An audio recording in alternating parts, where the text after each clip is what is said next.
Picture this. You wake up to sunlight, slicing through tall, narrow windows, catching on threads of gold embroidered across velvet drapes. The scent of beeswax mixes with rosewater, curling through the air like smoke. You're 9 years old, and yet the world does not see a child. You are a queen. Your small hands rest on polished oak beside a chair too tall for you. A chair that has seen councils and treaties, power whispered and decreed. Courtiers hover, praising your posture, your attention, your obedience. They call it poise. You feel it differently. A weight pressing down on your chest, a quiet warning in every bowed head and curtsy. You sense the plans being drawn for you, the alliances measured not by friendship or affection, but by bloodlines. Your parents speak in hushed tones about unions that make your stomach twist, promises of dynasties sealed before you can even name your fears. Tutors instruct you in etiquette, diplomacy, the history of crowns, but no one teaches you how to be 9 again, how to laugh without permission, how to live free of calculation. In the corridors, shadows stretch long, carrying whispers of genetics, purity, secrets too dark to speak aloud. You notice the way servants glance nervously when the older women of the court pass, the way your nurses avoid eye contact when a doctor examines you for the first time. You realize that every gaze, every gesture, is part of a ritual you cannot yet name. By the time the sun climbs high, you are dressed in silk and lace, a smile pasted on your face like jewelry. Every inch of you is observed. Every movement is measured. This wasn't childhood, it was preparation. This wasn't admiration, it was scrutiny. And behind the glittering facade of the court, a web of obsession tightens, ready to shape not just your body, but generations to come. You do not yet know the horrors this crown will bring, the monstrous legacies tied to your blood. But even now you sense the paradox. You are celebrated, adored, and yet trapped, molded into something that the world will revere but the heart will mourn. By nightfall, the stage is set and the story of power, privilege, and tragedy begins. Picture this. You rise before dawn, the chill of stone floors seeping into your small feet, the faint scent of beeswax and lavender brushing against your senses. Silk gowns hang heavy on your frame, golden slippers polished to a mirror shine.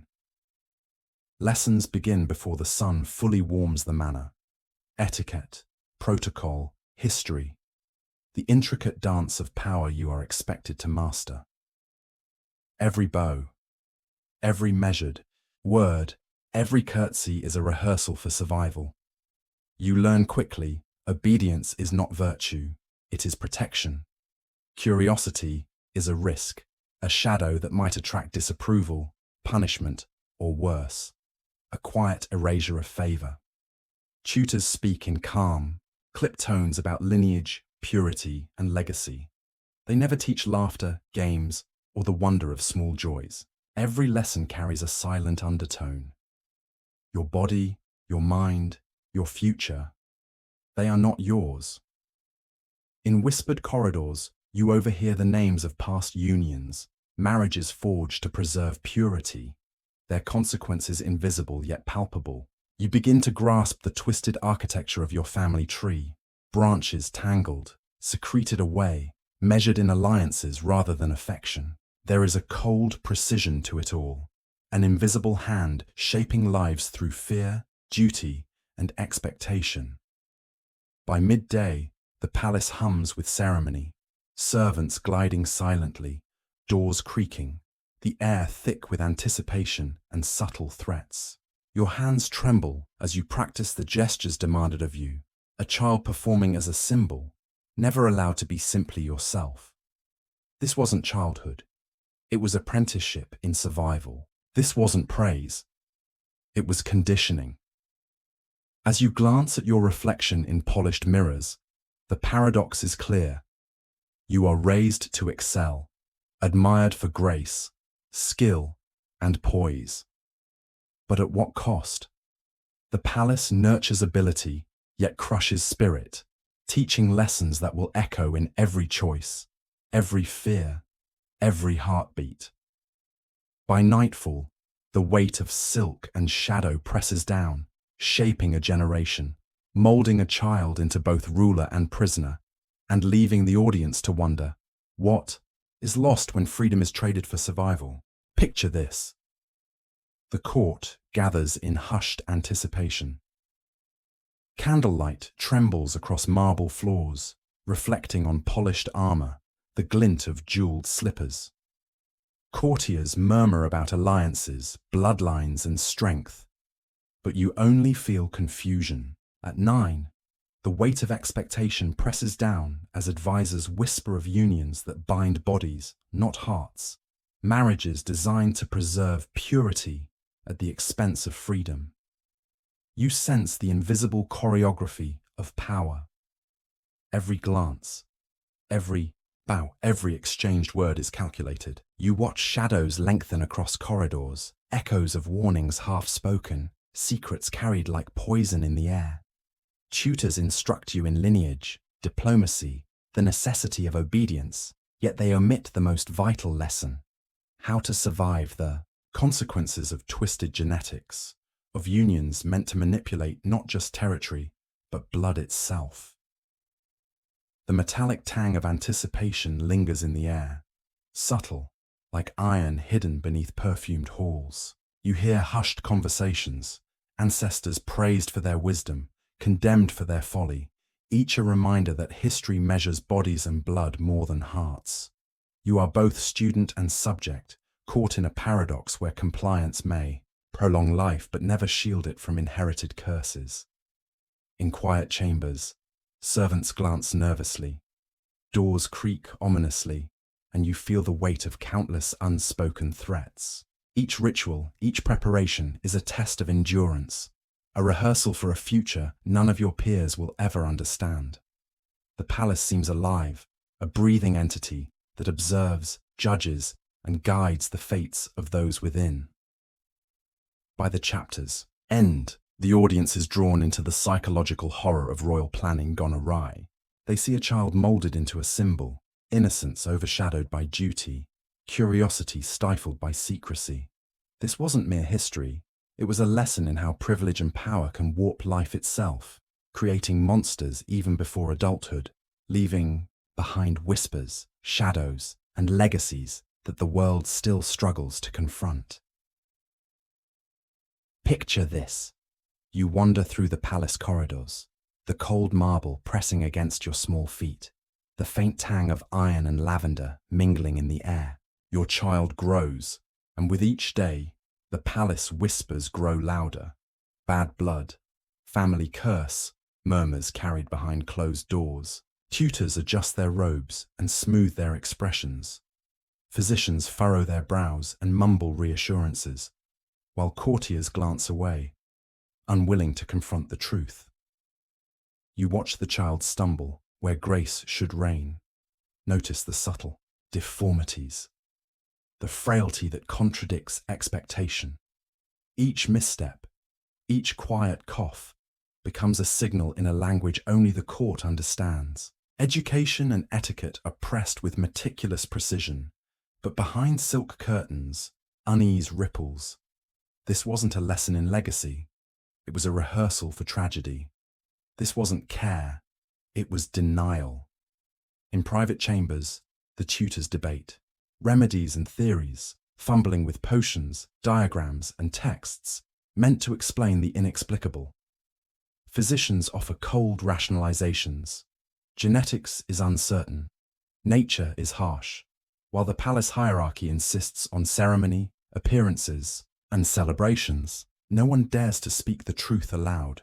The lineage, the obsession with purity, is creating monsters before their eyes.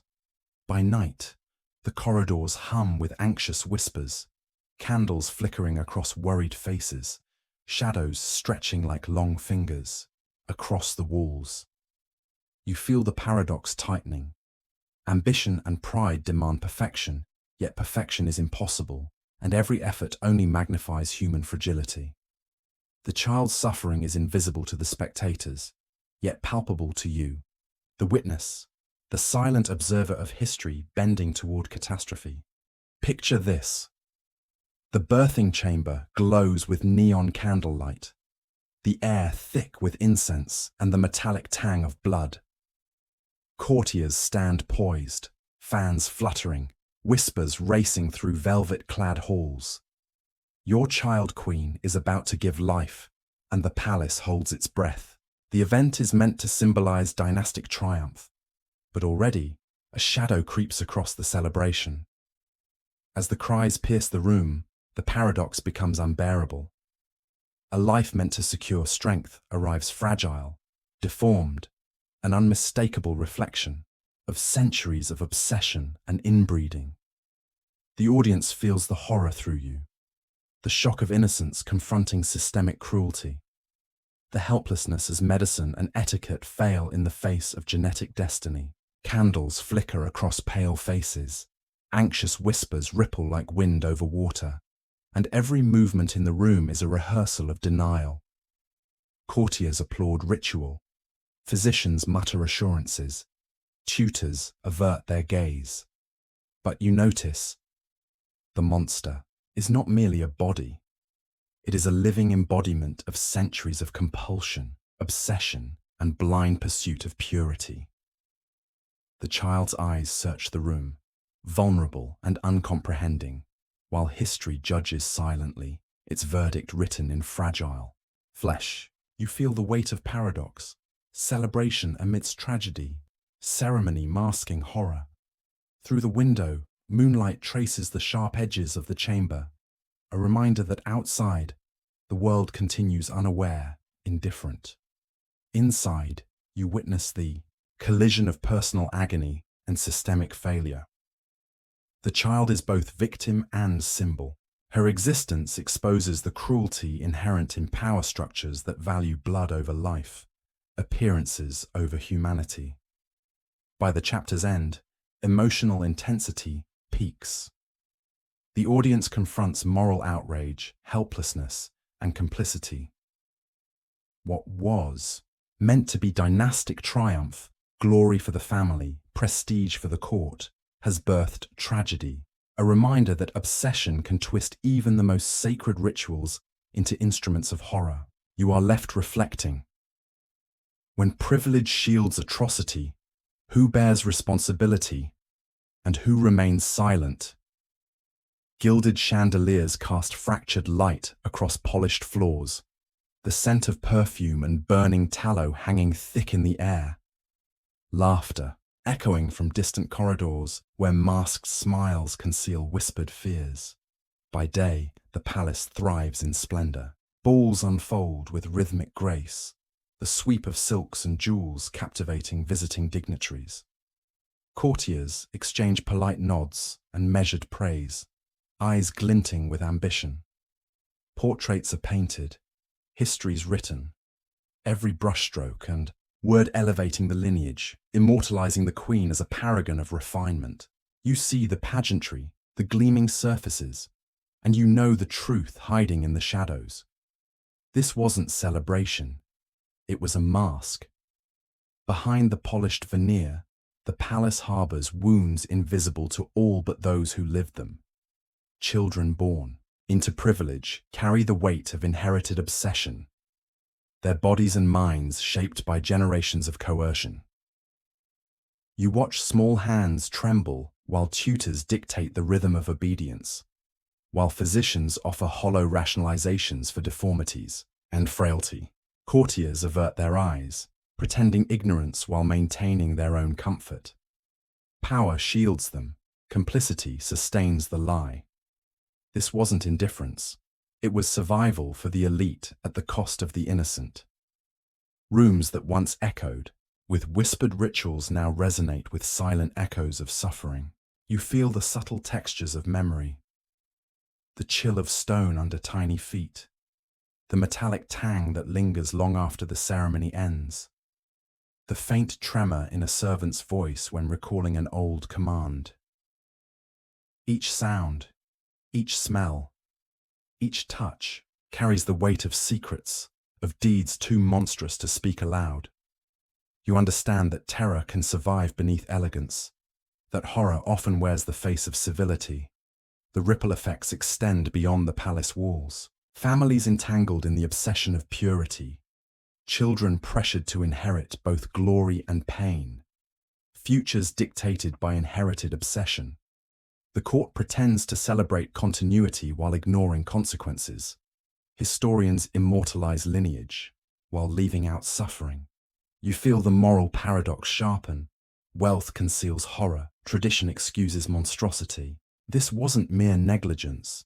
It was systemic complicity, the machinery of cruelty hidden beneath pageantry. And yet, reflection brings empathy. You sense the human cost, the silent endurance of victims, the heavy toll of power wielded without conscience.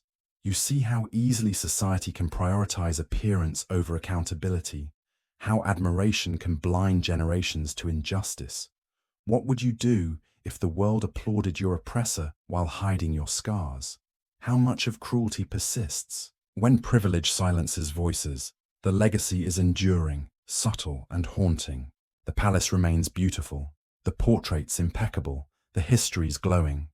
But beneath every gilded surface, behind every polished smile, the truth lingers. Echoes of pain, silence maintained, innocence stolen. And in this reflection, you see a modern mirror. Today's institutions, veiled hierarchies, and hidden systems that continue to punish the vulnerable while rewarding compliance. The story whispers a lesson across centuries. Beauty can mask brutality, tradition can excuse atrocity, and human suffering often survives in silence, waiting for eyes willing to see. You follow the fragile pages of journals, the brittle edges, yellowed with age, and feel the weight of centuries pressing down. Names scrawled in haste, annotations in trembling ink, and careful chronicles whispering secrets long concealed reveal a pattern both tragic and inevitable. Each line exposes obsession, the relentless pursuit of purity, the tyranny of status, the chilling decisions made to preserve lineage at the expense of life. You sense the private horrors hidden behind gilded walls. Children born malformed, courtiers turning blind eyes, physicians rationalizing cruelty in the name of science and tradition. This wasn't care, it was calculation. You trace the cycles of power, each generation echoing the last. The very structures meant to safeguard the crown instead perpetuated suffering. Letters speak of fear, of trembling hands forced into obedience, of mothers mourning quietly while duty demanded silence. You feel the moral vertigo, wealth shielding atrocity, privilege excusing monstrosity, courtiers celebrated with fanfare, oblivious or indifferent to the human cost. The resonance of these acts stretches across time, connecting past cruelties to modern systems where influence outweighs ethics and ambition eclipses empathy. You pause on a single account, a physician noting deformities yet advising secrecy, warning that public knowledge would stain the family name. The logic of survival for the elite justified unspeakable acts. You realize how history, when written by power, often erases pain, leaving only sanitized victories. And yet, fragments remain. Evidence, whispers, and lingering questions, all pointing to the human consequences of ambition unchecked. As you close the last journal, the lesson crystallizes. Obsession, secrecy, and privilege combine to produce suffering. Societies then, like societies now, too often value reputation over morality, inheritance over humanity. You are left with empathy tempered by outrage, reflection shaped by horror, and a haunting awareness that such cycles persist today, in hidden corners, behind closed doors, wherever power is allowed to override conscience. The story of a child queen and her monstrous legacy is not merely historical. It is a mirror, reminding us of the subtle but enduring consequences when ambition and status eclipse compassion.